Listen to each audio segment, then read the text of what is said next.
Daf Yomi, tracking Zevachim, page 64b, with the words Tanu Rabanan. Tanu Rabanan, Korolin Mizbech, Oilin der Yamin, Oilin der Smol, Oilin der Mizrach, Yordin der Marav, Kutz Min, Oilin Shloishe Devarim, Halalu, Oilin der Marav, Yordin der Marav, Oilin der Yamin, Yordin der Yamin. The sages taught in Brighton.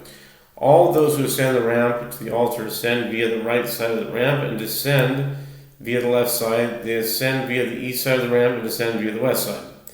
Except for one who ascends for one of these three matters: the wine libation, the water libation, and the sacrificial rite of a bird burnt offering. In these cases, one ascends via the west side of the ramp and descends via the west side. One ascends via the right side and descends via the right side. Derech Yamin, Derech Smol. Amar Ravina Tanei. Smol Rabba Amar Mai. Yamin de Mizbeach. My small de Gavra. The Gemara asks, does one who ascends via the west side of the ramp do so via the right side? Ascending via the west side of the ramp is the same as ascending via the left. Ravina says, amend the Braita so that it teaches that he ascends via the left side. Yehoshua says, what is the meaning of the right side mentioned? In the latter clause of the Braita, it is the right side from the standpoint of the altar facing south, in which case the altar's west side is synonymous with its right side. And what is the meaning of the left side mentioned in the first clause of the Braita? It is the left side from the standpoint of a person facing the altar. The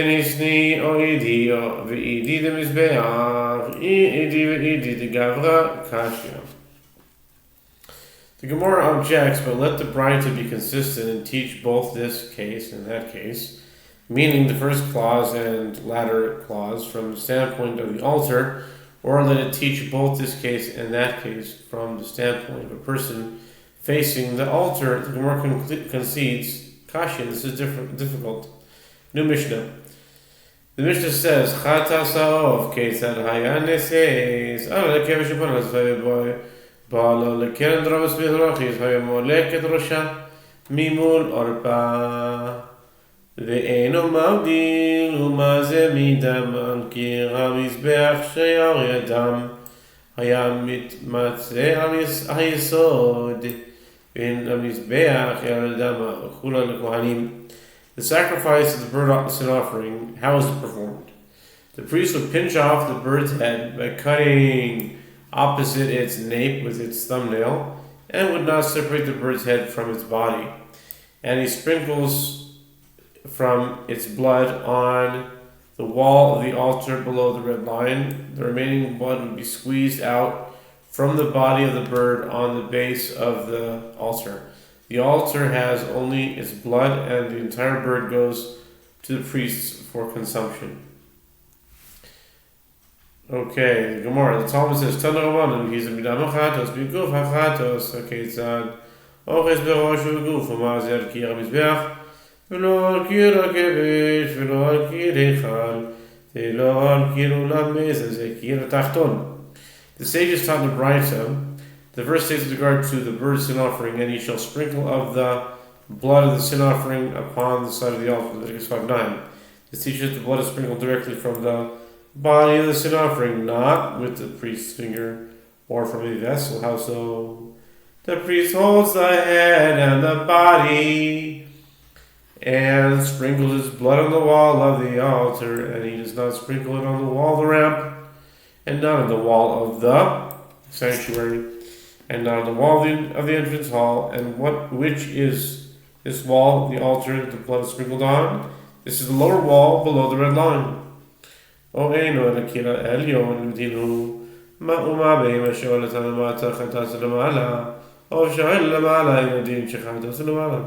The Braita suggests, or perhaps the verse is referring only to the upper wall above the red line, and this should be a logical inference, just as with regard to an animal offering, where the blood of a burnt offering is applied below the red line.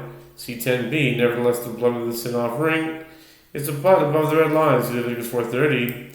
with regard to burnt offering, where the blood of the burnt offering is sprinkled above the red line, C65a. Is it not logical that the blood of its sin offering is sprinkled above the red line? Talmud Lama, V'hanish Abadam Yimatzeh L'Yisod HaMizbeach, Kirshei HaSheyarin Shelo Mitmatzim LaYisod V'ezozeh Kir HaTachton. Therefore, the verse states that the rest of the blood shall be squeezed out, at the base of the altar, Leviticus 5:9, which teaches that the priest sprinkles the blood on the wall where its remaining blood drains to the base of the altar. And which wall is this? This is the lower wall. The surrounding ledge of the altar is located 1 cubit over the red line, and any blood sprinkled above this ledge will not drip down to the base of the altar. The verse teaches that the blood is sprinkled on the wall of the altar, from which it would drip down to the altar's base unimpeded. The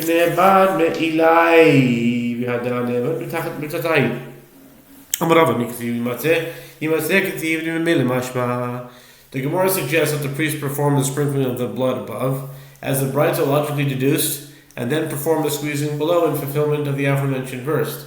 Rava said, "It is written, he shall drain." It is written, it shall be drained. Is it written, he shall drain?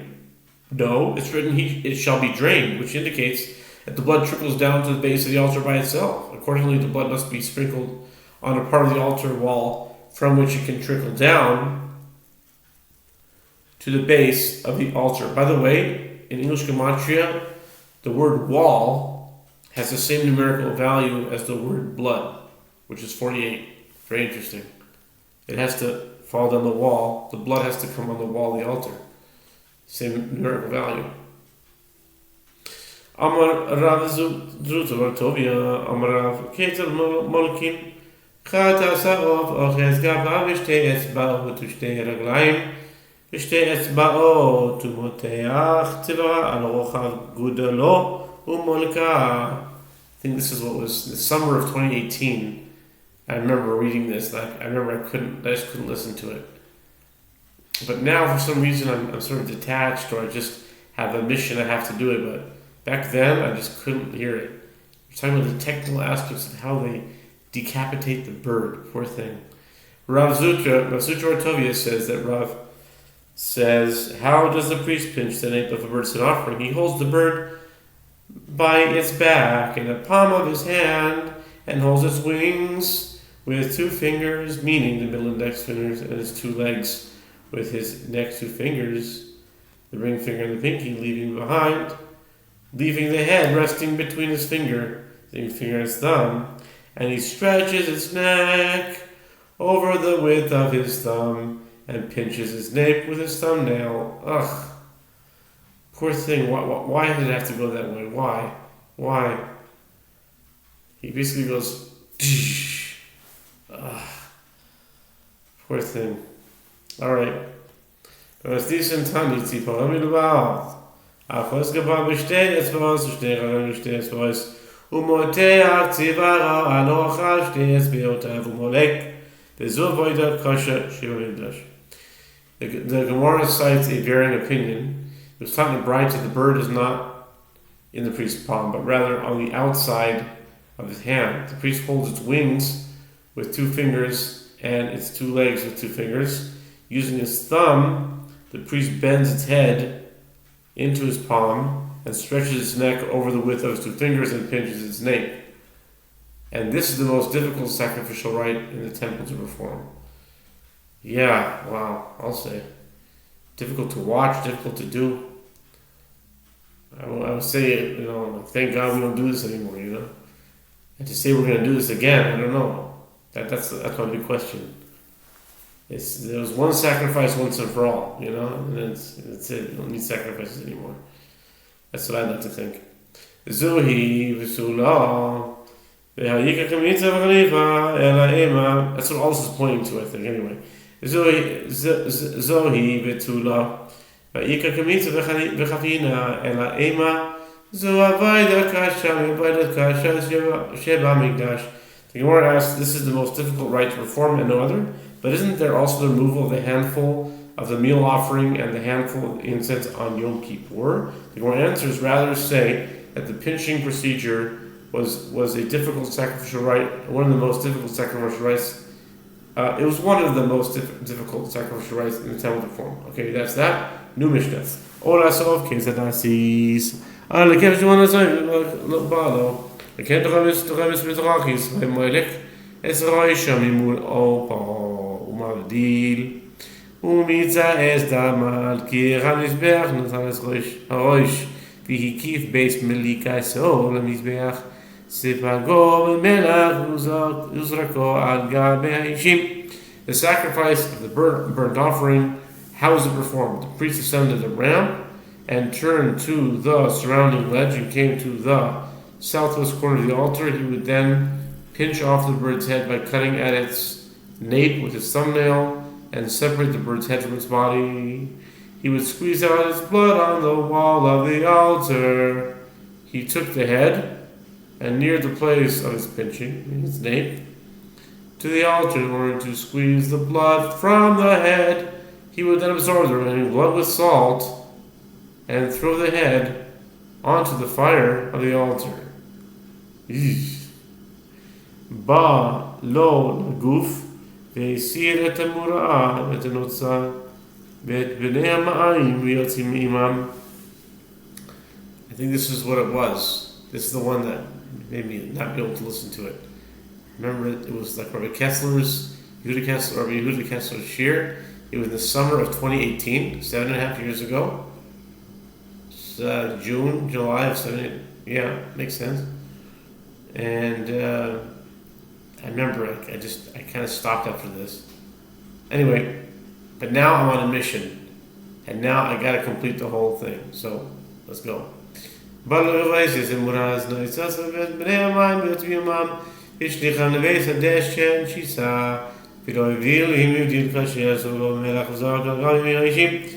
he arrived at the body and removed the crop and the feather attached to it and the innards that emerged with them, and he tossed them into the place of the ashes. He then ripped the bird lengthwise and did not separate the two halves of the bird. But if he separated them, the offering was valid. He would then absorb the remaining blood with salt and throw the body of the bird onto the fire of the altar.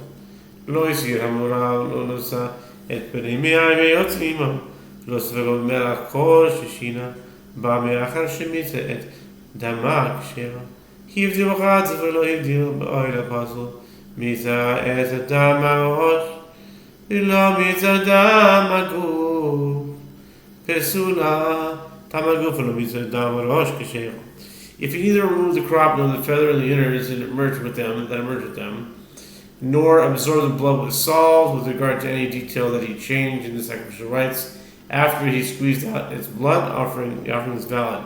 If he separated the head from the body in sacrificing the sin offering, or if he did not separate the head from the body in sacrificing the burnt offering, the offering is disqualified. In the case where he squeezed out the blood of the head and did not squeeze out the blood of the body, it is disqualified. If he squeezed out the blood of the body and did not squeeze out the blood of the head, the offering is valid.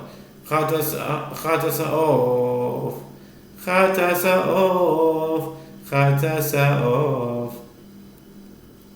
Shemilka לא, שלא נשמע. מי שזה שלא נשמע ולא נשמע. או שלא נשמע ולשמע פסול. או שלא נשמע ולשמע פסול. אז עולת העוף בלבד שלא עלתה למעלים לשם חובה. In the case of birds offering that the priest pinched not for its sake, or if he squeezed out his blood not for its sake, or if he did so for its sake and then not for its sake, or not for its sake and then for its sake, it is disqualified. Like all other sin offerings are disqualified when performed, not for their sake. See to it. A burnt offering, sacrificed not for its sake, is valid. It is just that it did not satisfy the obligation of the owner. Echad chadas ha'ov ve'echad olat ha'ov shemalakan v'shemnitzap et daman lechol davar shedaka lechol ולהקטיר דבר שדרכה להקטיר חוץ למקומו פסול ואין בו כורס חוץ לזמן פיגול וחייב עליו כורס ובלבד שיקריב המתיר כמצוותו with regard to both a bird sin offering and a burnt offering, where the priest pinched its nape or squeezed out its blood, with the intent to partake of an item whose typical manner is such that one partakes of it, or to burn an item whose typical manner is such that one burns it on the altar outside its designated area, the offering is disqualified, but there is no liability to receive karet for one who partakes of the offering. If his intent was to eat it or burn it beyond its designated time, the offering is pigul, and one is liable to receive karet for partaking of the offering, provided that the permitting factor of the blood was sacrificed in accordance with its mitzvah. Ketzad kol mategi mitzvato malak mishtika umitzah adam chutz zmano o shemalak chutz zmano umitzah adam mishtika o shemalak umitzah adam chutz zmano zehu shekachav matir mitzvato. How is the permitting factor sacrificed in accordance with this mitzvah? If one pitches a nape in silence, meaning with no disqualifying intent, and squeezes out his blood with the intent to partake of the parts typically eaten, or to burn the portions that are to burn on the altar beyond its designated time, or in the case of one who pinched with the intent to partake of the offering or burn it on the altar beyond its designated time and squeezed out his blood in silence, or in the case of one who pinched and squeezed out the blood with the intent to partake of the offering or burn it on the altar beyond its designated time. That is the case of a bird offering, where the permitting factor is sacrificed in accordance with his mitzvah. Ketzad lo kahava matir mitzvato malach chutz mikomo mitzad adam chutz lizmano o shemalach chutz lizmano umitzad adam chutz mikomo o shemalach umitzad adam chutz mikomo. How is the permitting factor not sacrificed in accordance with the mitzvah? If the priest pinched the nape of the bird with the intent to partake of it, or burn it outside its designated area, and squeezed out its blood with the intent to partake of it, or to burn it beyond its designated time, or he pinched with the intent to partake of it, or burn it beyond its designated time, and squeezed out its blood with the intent to partake of it, or burn it outside its designated area, or if the priest pinched and squeezed out the blood with the intent to partake of it, or burn it outside its designated area,